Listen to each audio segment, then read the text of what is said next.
a 29 ans à Jérusalem. Sa mère s'appelait Abi, fille de Zacharie. Il fit ce qui est droit aux yeux de l'Éternel, entièrement comme avait fait David, son père. Il fit disparaître les hauts lieux, brisa les statues, abattit les idoles, et mit en pièces le serpent d'airain que Moïse avait fait, car les enfants d'Israël avaient jusqu'alors brûlé des parfums devant lui. On l'appelait Nehushtan. Il mit sa confiance en l'Éternel, le Dieu d'Israël. Et parmi tous les rois de Juda qui vinrent après lui ou qui le précédèrent, il n'y en eut point de semblable à lui. Il fut attaché à l'Éternel, il ne se détourna point de lui, et il observa les commandements que l'Éternel avait prescrits à Moïse. Et l'Éternel fut avec Ézéchias, qui réussit dans toutes ses entreprises. Il se révolta contre le roi d'Assyrie, et ne lui fut plus assujetti. Il battit les Philistins jusqu'à Gaza, et ravagea leur territoire depuis les tours des gardes jusqu'aux villes fortes.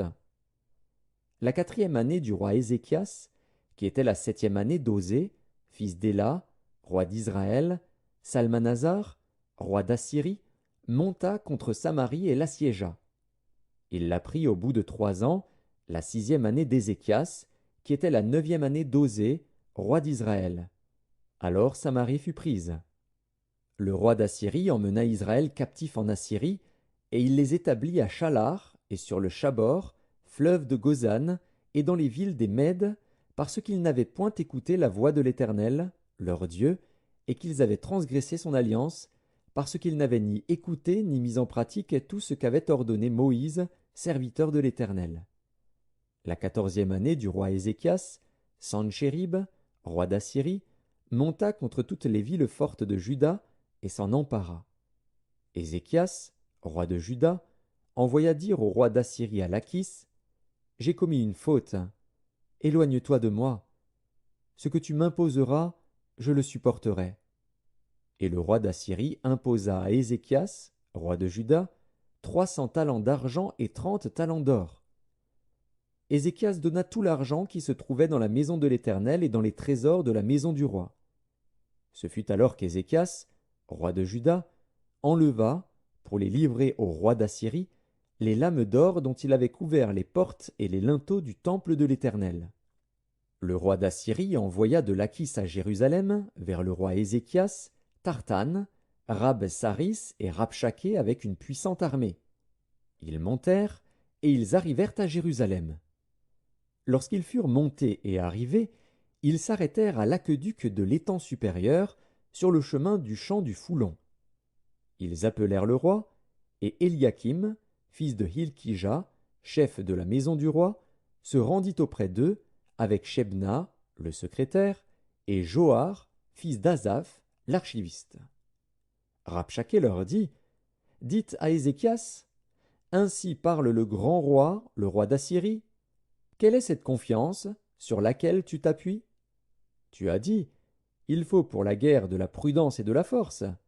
Mais ce ne sont que des paroles en l'air. En qui donc as-tu placé ta confiance pour t'être révolté contre moi? Voici, tu l'as placé dans l'Égypte. Tu as pris pour soutien ce roseau cassé qui pénètre et perce la main de quiconque s'appuie dessus. Tel est Pharaon, roi d'Égypte, pour tous ceux qui se confient en lui. Peut-être me direz-vous, c'est en l'Éternel, notre Dieu, que nous nous confions. Mais n'est-ce pas lui dont Ézéchias a fait disparaître les hauts lieux et les autels, en disant à Juda et à Jérusalem, « Vous vous prosternerez devant cet autel à Jérusalem ?» Maintenant, fais une convention avec mon maître, le roi d'Assyrie, et je te donnerai 2000 chevaux, si tu peux fournir des cavaliers pour les monter. Comment repousserais-tu un seul chef d'entre les moindres serviteurs de mon maître? Tu mets ta confiance dans l'Égypte pour les chars et pour les cavaliers. D'ailleurs, est-ce sans la volonté de l'Éternel que je suis monté contre ce lieu pour le détruire? L'Éternel m'a dit, monte contre ce pays et détruis-le. Éliakim, fils de Hilkija, Shebna et Joar dirent à Rabshaké, parle à tes serviteurs en araméen, car nous le comprenons, et ne nous parle pas en langue judaïque, aux oreilles du peuple qui est sur la muraille. Rabshaké leur répondit, est-ce à ton maître et à toi que mon maître m'a envoyé dire ces paroles? N'est-ce pas à ces hommes assis sur la muraille pour manger leurs excréments et pour boire leur urine avec vous? Alors Rabshakeh, s'étant avancé, cria à haute voix en langue judaïque et dit: Écoutez la parole du grand roi, du roi d'Assyrie. Ainsi parle le roi. Qu'Ézéchias ne vous abuse point, car il ne pourra vous délivrer de ma main. Qu'Ézéchias ne vous amène point à vous confier en l'Éternel, en disant: L'Éternel nous délivrera, et cette ville ne sera pas livrée entre les mains du roi d'Assyrie. N'écoutez point Ézéchias, car ainsi parle le roi d'Assyrie. Faites la paix avec moi, rendez-vous à moi, et chacun de vous mangera de sa vigne et de son figuier, et chacun boira de l'eau de sa citerne, jusqu'à ce que je vienne, et que je vous emmène dans un pays comme le vôtre, dans un pays de blé et de vin, un pays de pain et de vigne, un pays d'oliviers à huile et de miel, et vous vivrez et vous ne mourrez point. N'écoutez donc point Ézéchias, car il pourrait vous séduire en disant: L'Éternel nous délivrera. Les dieux des nations ont-ils délivré chacun son pays de la main du roi d'Assyrie? Où sont les dieux de Hamath et d'Arpad? Où sont les dieux de Sepharvaïm, d'Héna et d'Ivva? Ont-ils délivré Samarie de ma main? Parmi tous les dieux de ces pays, quels sont ceux qui ont délivré leur pays de ma main, pour que l'Éternel délivre Jérusalem de ma main? Le peuple se tut, et ne lui répondit pas un mot. Car le roi avait donné cet ordre: Vous ne lui répondrez pas. Et Éliakim, fils de Hilkija, chef de la maison du roi, Shebna, le secrétaire, et Joar, fils d'Azaph, l'archiviste, vinrent auprès d'Ézéchias, les vêtements déchirés, et lui rapportèrent les paroles de Rabshakeh. 2 Rois, chapitre 19.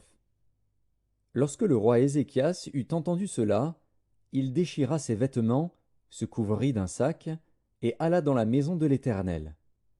Il envoya Éliakim, chef de la maison du roi, Shebna, le secrétaire, et les plus anciens des sacrificateurs, couverts de sacs, vers Ésaïe, le prophète, fils d'Amoz. Et ils lui dirent: Ainsi parle Ézéchias. Ce jour est un jour d'angoisse, de châtiment et d'opprobre, car les enfants sont près de sortir du sein maternel, et il n'y a point de force pour l'enfantement. Peut-être l'Éternel, ton Dieu, a-t-il entendu toutes les paroles de Rabshakeh, que le roi d'Assyrie, son maître, a envoyé pour insulter au Dieu vivant, et peut-être l'Éternel, ton Dieu, exercera-t-il ses châtiments à cause des paroles qu'il a entendues? Fais donc monter une prière pour le reste qui subsiste encore. Les serviteurs du roi Ézéchias allèrent donc auprès d'Ésaïe. Et Ésaïe leur dit: Voici ce que vous direz à votre maître. Ainsi parle l'Éternel. Ne t'effraie point des paroles que tu as entendues et par lesquelles m'ont outragé les serviteurs du roi d'Assyrie. Je vais mettre en lui un esprit tel que, sur une nouvelle qu'il recevra, il retournera dans son pays, et je le ferai tomber par l'épée dans son pays. Rabshakeh, s'étant retiré, trouva le roi d'Assyrie qui attaquait Libna, car il avait appris son départ de Lachis. Alors le roi d'Assyrie reçut une nouvelle au sujet de Tiraka, roi d'Éthiopie. On lui dit: Voici, il s'est mis en marche pour te faire la guerre.